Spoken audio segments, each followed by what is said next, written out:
पाऊस आणि विहिरी तुडुंब भरल्यानं राज्यामध्ये यंदा रब्बीचं क्षेत्र 67 लाख हेक्टरवर जाणार। शेतकऱ्यांनी बियाणं खतांची चिंता करू नये, कृषी मंत्री दत्तात्रय भरणेंचं आवाहन।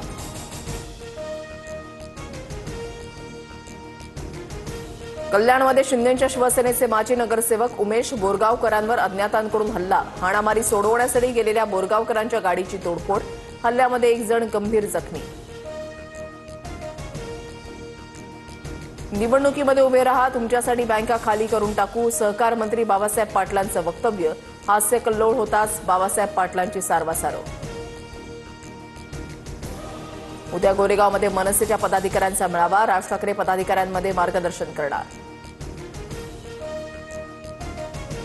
नागपुरात महाज्योतीची इमारत आणि प्रशिक्षण केंद्र उभारणार। उद्या मुख्यमंत्री फडणवीसांच्या हस्ते इमारतीचं भूमिपूजन। गडकरी, बावनकुळे, अतुल सावेंसह इतर नेते उपस्थित राहणार। अमरावतीमध्ये चक्क 21,000 रुपये किलो सोन्याची मिठाई। सोन्याची मिठाई खरेदी करण्यासाठी ग्राहकांची गर्दी। दिवाळीच्या पार्श्वभूमीवर ड्रायफ्रूटची मागणी। नवी मुंबईतील एपीएमसी बाजारपेठेमध्ये ड्रायफ्रुट्समध्ये मोठ्या प्रमाणात भेसळ। अन्न औषध प्रशासनाकडून मेसर्स अंबिका कंपनी सील।